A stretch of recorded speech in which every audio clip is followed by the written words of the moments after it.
What is up, everybody? In this video we are going to talk about my Gunnar Rocktour. This is the Rocktour 2 Adventure. Gunnar bikes are made by Waterford Precision Cycles in Wisconsin. I should say were made by, because that company is actually closing down this week, unfortunately. Richard Schwinn, yes, that name Schwinn, is retiring and they are auctioning off the whole workshop. It's really a big loss for US frame manufacturing, but get into that in a different video. We've talked about it before. Anyways, my Gunnar came from Otis at Dirty River Bikes. I borrowed it from him about a year ago. It was his personal bike, he ordered it. With Gunnar you could get some as much custom stuff done as you want with Waterford, all of them. So he ordered it, he got it made, but then he got a couple adjustments, so he had boost spacing put on it, and then he had internal routing for a dropper added to it as well. So I borrowed it in a sweep bar configuration. I'll link that video at the end. And I absolutely loved it and thought it was really fun. And then I asked him, I was like, what does something like this cost? Well, he told me, he was like, well, the build I have is a little spendy, but we could probably make something else work out. Summer went on, kind of forgot about it. In the winter, he was like, I'm not gonna ride this bike for what it's really intended for. I'd like you to have it. So we traded for some of the work I've done for the bike shop. And then over the winter, on some of the live streams, we slowly build it up. So let's go through what we have going on with this build. So starting at the front of the bike, these are the Velo Orange Granola Bars. I originally had a new set of Nito sweep bars on there, but the flat part wasn't long enough to fit the controls for this bike. Tried a number of lever combinations, all that. None of it worked out. So ended up getting these and I absolutely love them. So it turned out to work out for the best. The grips on here are Vans grips, which are really cool. Otis found these and I've worn Old Schools, Vans Old Schools since high school. So the grips are the pattern, like from the bottom of Vans Old Schools, which I think is really sweet.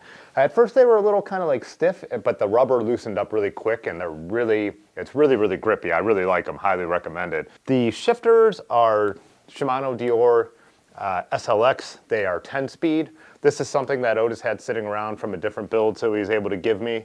The levers, I can't remember, they are like $18 levers off the wall at the bike shop. Like I said, with the other bars, we were trying fancy levers and stuff that had a lower profile to make them work. Left them on when I put the brakes on here, but they just didn't pull the right amount of cable and didn't work with the brakes. And these cheap ones have good ergonomics and work absolutely perfectly. The brakes are the Grotech Equals that are made in Japan that Velo Orange imports and sells. I love them. I've talked about them a bunch. I have them on my gravel bike, switched to that.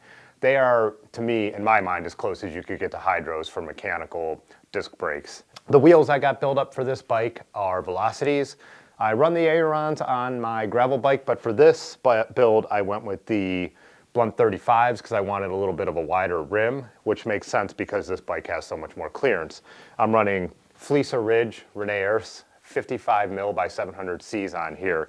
There's still clearance for fenders with this size tire, so I can't remember what the overall clearance on this bike is, but it's got a lot of clearance basically.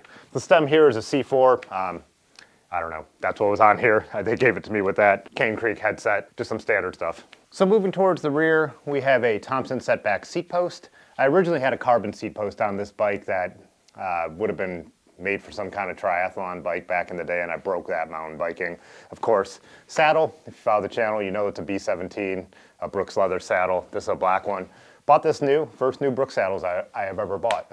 I have a ton of them, but I've always got them used or traded them for something. So I'm actually enjoying it. I don't mind the break-in process. I don't think they're that uncomfortable new. The rear derailleur, Dior XT, has a clutch, came with the levers, and it also came with the same front derailleur that matched. The front derailleur had a little bit of a weak spring and had a hard time shifting the gears we were using. I was actually kick shifting it half the time. So they switched it out for me at Dirty River with the derailleur they had, which is a SRAM XX. I know nothing about SRAM, so that's what's printed on the side of it. But it's working pretty well. I am a little bit careful on the downshifts, like going into the smaller ring. I'm going from 44 to 28. So I just don't, I make sure to, you should anyways, the front derailleur, but I just do make sure to let up a little bit, but it works really well. And the cable routing is much better than it was originally with this derailleur. So yeah, we've kind of got a bunch of stuff mashed together here, but it's working really well for what I like. The rear cassette is 11 to 36. Have a really good range here of gears. The crankset is race face turbine. And I think it's mostly made to be like a 1x system, like you guys all seem to like for some reason now. But Otis found a spider that was able to turn it into a 2x, and then we found rings from 2 different companies. The inner is a cheap Shimano, and the outer is an Origin. I had to pause there. I remember it took us a while to actually find an outer ring and an inner ring that would work right, I think because it's the whatever the BCD is in this 4-bolt pattern. Stuff that I'm just not a super big nerd on, but good thing that's why I have a local bike shop that my friends run, and it makes it very helpful for me. So yeah, let's get into what I am setting it up to bike pack with. Well, I guess bike tour, bike camp. We don't need to argue over the semantics here. But yeah, I wouldn't normally ride this bike for the trip we're gonna do. Like I said, I'll get into that more because it is gonna be mostly road, but I really wanna do the Shakedown ride, so it makes sense because the trip a week out is going to be single track, so this bike will make sense. But so in the back, I have a Swift Industries Zeitgeist bag attached to the saddle here. I've used this on a bunch of tours. When I ride with my Raleigh, I just have one of these in the front and one of these in the back in a frame bag, and that's how I go. So love these. There's not a thread out of place for as much as I've used this and it's been beat up. I actually do have an affiliate link now for Swift, but so if you want to support the channel and you want a Swift bag and you're not local here, so you don't have Dirty River to get them from, you could buy them through there. But I bought these bags with my own money in long before I had an affiliate link. I fully support the stuff they make. I love how functional it is, and I just love how durable it is. So belay straps hold that on. I put a couple of their spacers here on the seat post. I find if I don't, the rear of my legs will hit the bag. The other thing I've done to modify this is I've taken a paint stick and there's a plastic inner in here, and I have it taped that inner right where it hits against those spacers, and it just gives the bag a little more rigidity in the back so it doesn't kind of collapse around those spacers. So little pro tip, it might be something you want to try with your Paradise style bag. Obviously, got to have the coffee mug on there. It's attached with a model infinity tool. I absolutely love these things. I've talked about them on the channel before. And then I also have some extra straps on here. What I do, like on longer trips where the tent has been wet overnight, even if it doesn't rain where we live, the tents are always wet from dew and stuff like that. And I want like the rain fly to dry or anything to dry out, then I could kind of loop it through there and kind of re-loop it throughout the day and get stuff to dry out. So that's kind of like a pro tip. If you have a way to do that on your rear bags, it's a good way to dry stuff. And it could be other things too, your gloves, whatever. So I won't be running a frame bag on this. The cable routing goes underneath the top tube. And also my frame bag doesn't quite fit. This triangle must not be as big as the one on my Raleigh. So the rack on the front is a tubeless rack. I think I'm going to leave the top here open. I have a couple more of the longer model infinity tools here. My idea with this is for the longer tour, this will be like a flexible space. So if I'm trying to bring some beer to camp after our last supply spot, I could strap it on here, leftover food, extra food. The other thing, if I need more space in a bag for some reason, I could take one of my dry bags out that has my sleeping stuff that I keep drying there, or my clothes, and strap it on here and have extra room in the bags. So that's my plan with that. The bags on the front are also Swift Industries. These are their Junior Ranger pannier bags. We did have to do a little hacking on the bottom of this rack since this is made for the Ortliebs, which have like these 2 clips that close in.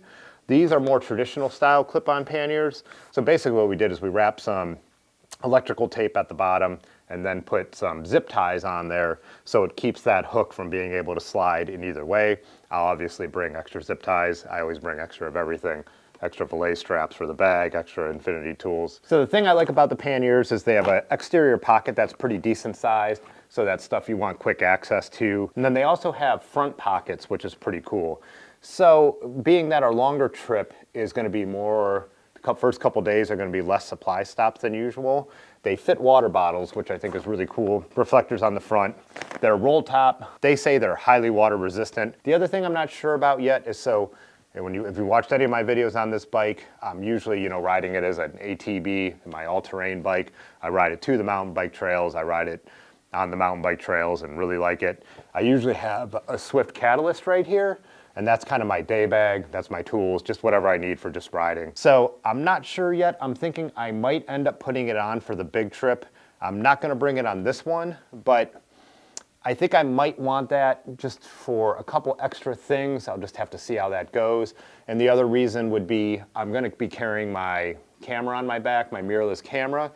And if we are in bad weather, I need a place to put it. I'm not sure if I'm gonna have extra space in the bag section, so maybe that's a good spot to put it and then still being able to access it when I need to. This is also the first bike I've had with that third bottle cage that goes on the underneath the down tube. So I bought one of these new Dirty Rivers new tool, what do you call these, tool kegs or whatever. I've got my Wahoo. I use the Element Bolt, the smaller one. This is the 2. I went with a stem mount. I really like it on the stem, and plus since I use bags that open up in the top, the arrow mount thing doesn't work out for me that well. And I have the light mount here that works with my O lights and my Magic Shine lights that I will be bringing. So yeah, the only thing I didn't really mention about this bike is it is loaded with the mounts. There are 2 here. I don't think I'm gonna put a top tube bag on there. I usually put my snacks in the side pockets on the back of the Zeitgeist, and I could reach back and grab them there. Yeah, and it's 3-pack mounts on the fork. I had looked at some of the bags that mount directly to those, and I think there were some really interesting options for that. But when this rack fell into my lap, I thought that was really good. And like I said, I do like having this extra platform. The other thing I was thinking is, worst comes to worst, and this really is trails that are narrow with stuff on the sides, I could also move these panniers up to the top of the rack and get them a little more clearance. The idea of having them down low, if you don't know, is that the bikes are supposed to handle better with the weight lower on the bike. I'm so used to riding with all the weight up towards the top of the bike, I don't know, and this is probably a much more stable bike already than the other bikes I ride. So we'll see how that all goes. That'll all be in future videos to talk about after the trips. I'm obviously going to be filming this one. So that's the plan for this overnighter.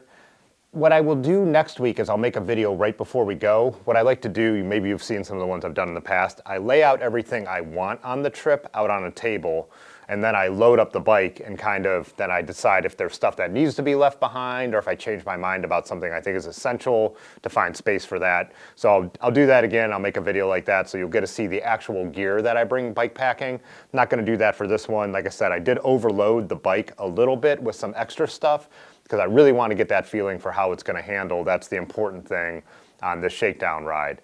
And so speaking of the Shakedown ride, this is the Swift Campout. So Swift promotes like going for a overnighter on the longest day of the year and the shortest night, and they use the weekend that's closest to the solstice. They actually host a number, I think there was about 15 on their website, of like official ones that you could go and ride the route with somebody.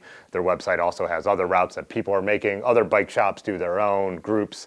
You know, I think Party Size Cycling might be doing one. I've seen a number of people that are also like, you know, you just kind of use the Swift Campout thing, and then if you sign up on Swift's website, they give away a bunch of stuff. In years past, they've done photo and video contests that have been pretty cool.